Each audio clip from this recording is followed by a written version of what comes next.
Bonjour, bonjour. Bienvenue sur le petit pousseur de bois. Aujourd'hui, on va étudier les faiblesses de pions. Alors, si vous avez suivi la partie Capablanca Blanco, donc la vidéo précédente, vous avez pu voir que Capablanca crée une faiblesse de pion et n'a de cesse de la partie d'appuyer dessus et d'essayer de faire pression dessus pour pouvoir gagner ultérieurement la partie. Donc, première position. On va jouer une position tour contre pion lié. Alors, liés, on appelle ça liés parce qu'ils sont les uns à côté des autres et qu'en fait ils peuvent se défendre mutuellement et on va créer des liaisons de défense mutuellement. Par exemple, si à ma tour je taxe ce pion, ben, on voit que ce pion s'il avance, il est protégé par l'autre pion. Protection comme ça, et en fait si je prends la tour, si je prends, ben, l'autre pion reprendra. Donc ça ne va pas. Donc là, ben, je peux pas prendre, donc je me dis ben, celui-là il n'est pas défendu, je vais l'attaquer. Donc ici, j'attaque ce pion. J'attaque ce pion. Mais il suffit qu'il bouge d'une case, et hop, je peux plus l'attaquer. Donc je me dis, bah, je vais revenir attaquer celui-là. Ben non, ça marche pas. Et ainsi de suite. On peut continuer autant de fois qu'on veut, mais les pions se défendent les uns des autres, et il est très difficile, tout pour arriver à un résultat probant. Voire impossible dans ce cas-là. Je vais pas trop analyser le truc, mais je pense que la tour a largement perdu, quoi qu'il se passe. Deuxième position. Donc ici, on voit bien que les pions étaient forts. Deuxième position, ben, si je refais la même chose, ben, ce pion est attaqué, mais il n'y a plus de pion pour le défendre. Il est tout seul, il est abandonné en quelque sorte. À partir du moment où il est... Là, ce sont des pions doublés. À partir du moment où il est doublé sans pion à côté de lui, il ne peut pas être défendu, il est perdu. Donc, on va essayer de faire un pion là-bas pour aller faire une dame là-bas. Mais on voit que ça va être très compliqué. On va faire ça, on va le prendre comme ça, on va empêcher d'avancer. On va faire une dame de l'autre côté, mais bon, ben, ils vont les uns après les autres. Ils sont en train de se faire prendre. Donc ces pions sont faibles. Donc tout ce groupe de pions, c'était des pions doublés. 4 groupes de pions doublés, c'était très faible, et la tour toute seule, sans souci, va tous les prendre les uns après les autres. Ils ne peuvent pas se protéger les uns des autres, ce sont des pions faibles. Ils peuvent être défendus que par des pièces, et là, comme il n'y a pas de pièces, ils sont tous en train de passer à la trappe. Donc des petits exemples maintenant de petits pions. Alors là, on a en vert un pion isolé, en jaune des pions doublés, en rouge des pions triplés. Un pion triplé, c'est quand même relativement rare de les voir, mais isolé et doublé, on en voit très très souvent. Et là, on peut voir que ces pions peuvent être attaqués de tous les côtés, mais peuvent pas se défendre entre eux. Donc ce sont des pions faibles. Passons à d'autres types de pions. Ici, là, je vais vous marquer en jaune, un pion arriéré.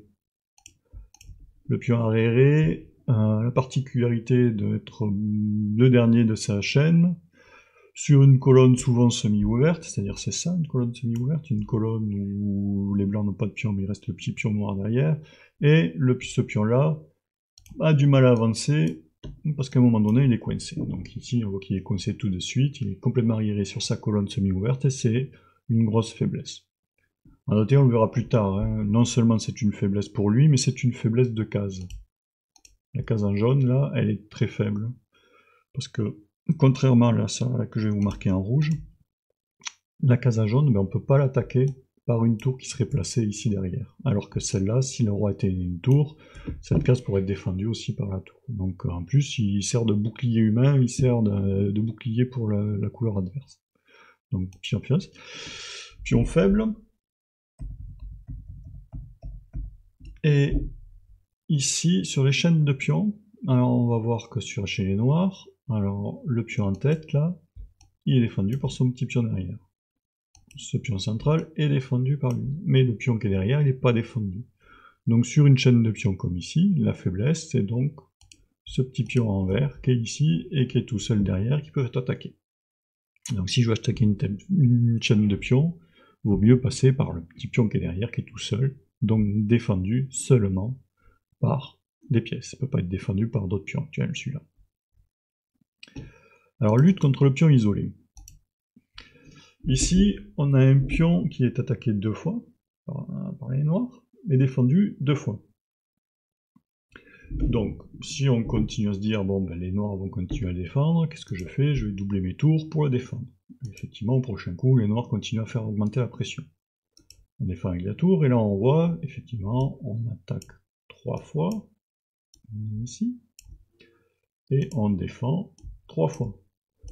Donc on voit bien que seules les pièces rentrent en jeu, ici, pour les blancs sur ce pion.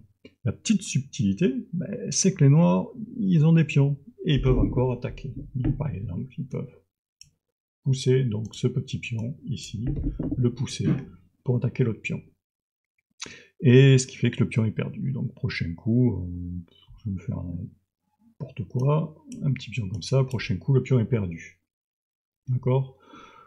Donc ici se retrouvent les noirs avec le pion isolé, donc ça va savoir maintenant si les noirs c'est un pion fort ou un pion faible. Ça c'est une bonne question qu'il faudrait se poser avant de le prendre.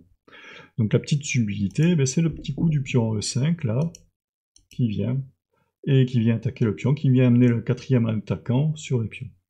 À savoir que ici, si les blancs veulent prendre, ils peuvent le prendre, mais c'est la petite pointe tactique, c'est que les tours placées créent un clouage. Très souvent, c'est quelque chose qui arrive, c'est que les tours placés, quand le pion s'en va, il y a un clouage quand même, et que les tours subissent l'attaque.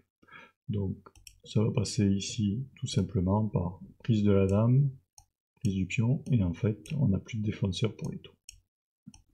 C'est une petite subtilité tactique qui arrive très souvent. Ça, c'est une petite phase de milieu de jeu. Qu'est-ce qui se passe en finale?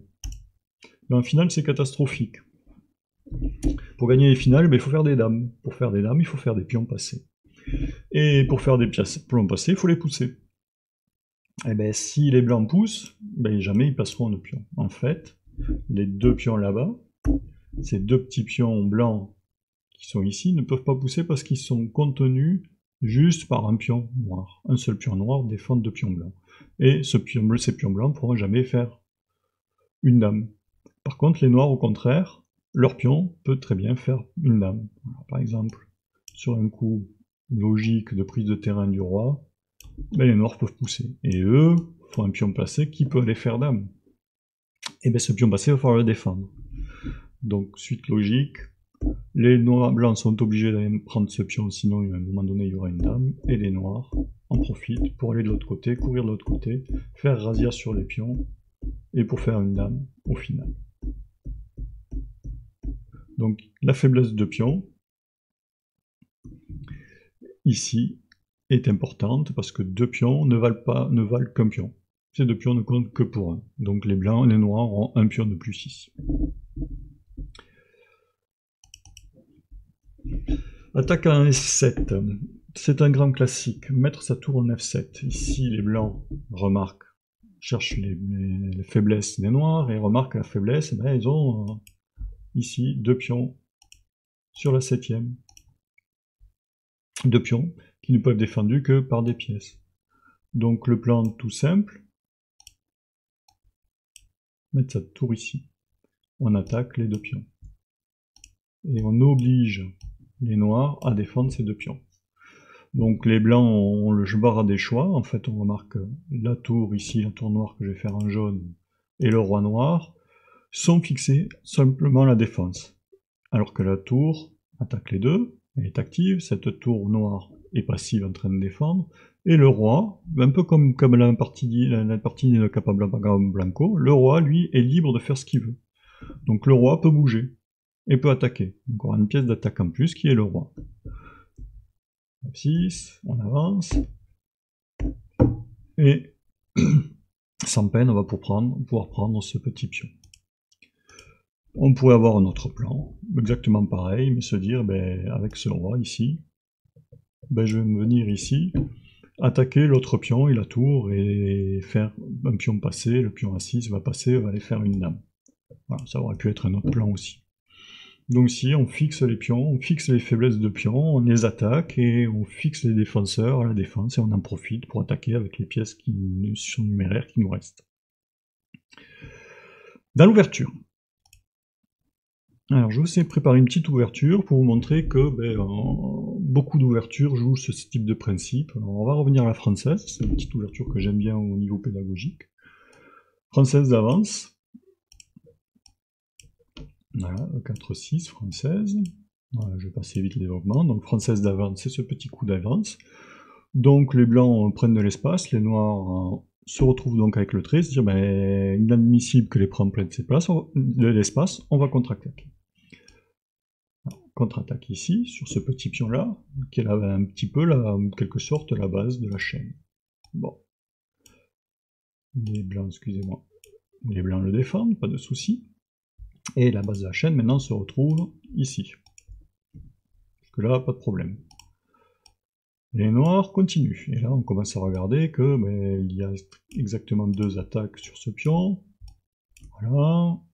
Les blancs vont le redéfendre avec leur cavalier, pas de souci. Et les noirs vont attaquer. Normal. Donc ici, on voit bien que ça attaque une fois, 2 fois avec la dame, une fois avec le cavalier, et qu'en plus, la dame attaque la base ici de la chaîne. Donc on revient toujours sur des attaques de petits pions, l'air de rien. Défendu 3 fois, il n'y a pas de souci. Donc les blancs vont jouer un petit coup subtil qui est à 3 et qui va juste essayer de se débarrasser, de gagner de l'espace et de se débarrasser de ce pion arriéré en le faisant passer en tête. Ok. Prise, pas de souci. Un petit coup de cavalier F3. Les blancs jouent leur pion pour se débarrasser et rendre mobile leur fou. Leur fou ici maintenant peut bouger, peut venir à la défense. Et bien entendu, petit coup de cavalier en plus, j'arrive pas à le prendre. Petit coup de cavalier en plus, et là on voit que ça continue à attaquer. Toujours le même pion. Obligeant les noirs les défenses. Alors par exemple, on pourrait sortir ce fou, je vous le mets ici. On pourrait jouer ce fou ici. Donc on voit bien que dans l'ouverture ici, les noirs ont créé une faiblesse de pion en D4 et n'ont de cesse de l'attaquer. Alors ils ont d'autres plans, il y a d'autres plans qui pourraient être possibles, mais c'est un plan qui est très classique et très joué. On a créé une petite faiblesse en D4 et on attaque, et tous les premiers coups des noirs n'ont eu de cesse que d'attaquer ce petit pion. Voilà. Une petite digression sur les faiblesses. Bon, parce que tout ce que je vous montre c'est bien joli. On montre les faiblesses, ok. Et il va falloir se poser la question, qu'est-ce que c'est? Est-ce que c'est vraiment une faiblesse? Parce qu'une faiblesse n'existe que si elle peut être attaquée. Si elle ne peut pas être attaquée, ce n'est jamais une faiblesse. Alors ici, si je prends au petit pion isolé, les noirs voient un petit pion isolé ici, pas de souci. C'est à eux de jouer. Et donc, est-ce que c'est une faiblesse? Oui, c'est tellement une faiblesse qu'il est pris tout de suite. Ah non, c'est pas au noir de jouer. Qu'est-ce que c'est? Bah, c'est au blanc de jouer. Donc, est-ce que c'est une faiblesse? Ah bah, alors du coup, là, on va changer. Ben non. Effectivement, il est fixé sur case noire. Donc, si ce fou avait le temps de venir là pour attaquer le pion, il serait perdu. Et là, on pourrait dire, ben, le pion était une faiblesse tellement faible qu'il a été perdu. Mais maintenant, c'est au blanc de jouer. Et les blancs, ben, un petit coup de fou, attaque la tour. La tour doit bouger, le pion avance, et là on se remarque que le pion est sur case blanche, ici. Le pion est maintenant sur case blanche.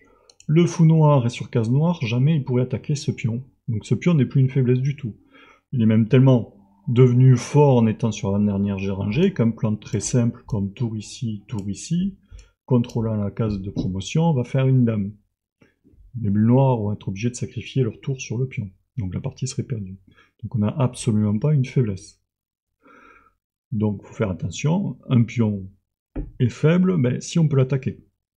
Donc il ne faut pas prendre les règles générales des échecs en disant mais le pion il est faible parce qu'il n'est pas défendu par son congénère, oui mais il n'est pas défendu par son congénère, mais si on ne peut pas l'attaquer, c'est pas une faiblesse.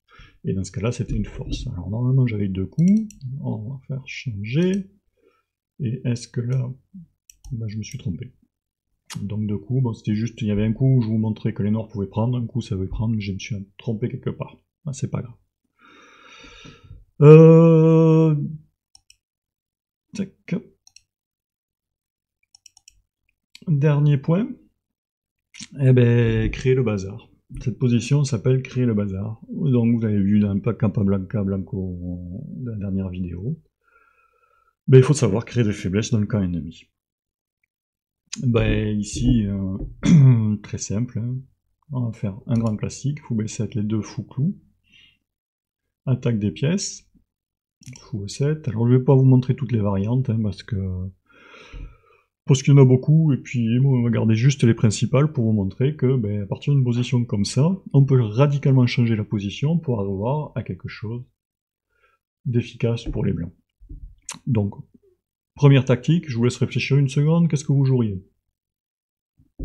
Ben, le plus simple, ben, prise et prise. Donc ici, on voit bien qu'on a créé des îlots de pions, ici. Hop, on les a ceux-là, en rouge.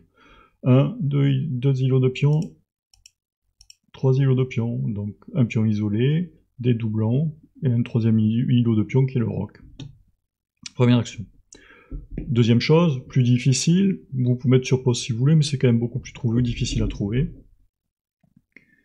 Donc coup suivant logique, on a créé une faiblesse de pion, ben on l'attaque, mais tant qu'à faire, on attaque tout de suite. Seule défense possible, si vous voulez chercher les variantes, vous pouvez voir que les autres variantes perdent soit des pièces, soit des pions, mais seule défense possible. Un petit coup de tactique intéressant. Pareil, seule défense possible, sinon on perd des pions ou des pièces, je vous laisse calculer si vous voulez, mais c'est pas le plus important. Voilà, prise, et on recrée une deuxième faiblesse. Et donc d'une position qui semblait tout à fait commune au départ, je la remets, on a l'impression quand même qu'il n'y a pas grand chose comme risque, on se retrouve avec une position absolument horrible pour les noirs à jouer. On ne peut pas dire s'ils sont perdus, mais en tout cas ça va être compliqué à défendre parce qu'ils se retrouvent avec 4 îlots de pions. 1, 2, 3 et 4. Des pions isolés, des pions doublés, plus un seul pion lié, que des pièces pour défendre, alors que tous les pions des blancs ben, peuvent s'autoprotéger. Donc la position des noirs va être très très compliquée à jouer. Voilà. Donc, créer une faiblesse de pion. Qu'est-ce qu'une faiblesse de pion? Créer les faiblesses de pion, il faut les créer, et il faut faire attention, parce que des pions, ça peut être ferme, mais ça peut être fort, mais si on peut pas attaquer une faiblesse, ce n'est pas une faiblesse. Voilà. Et si ça vous a plu, vous pouvez vous abonner, vous pouvez faire des petits pouces, faire tout ce que vous voulez. Et je vous dis à bientôt.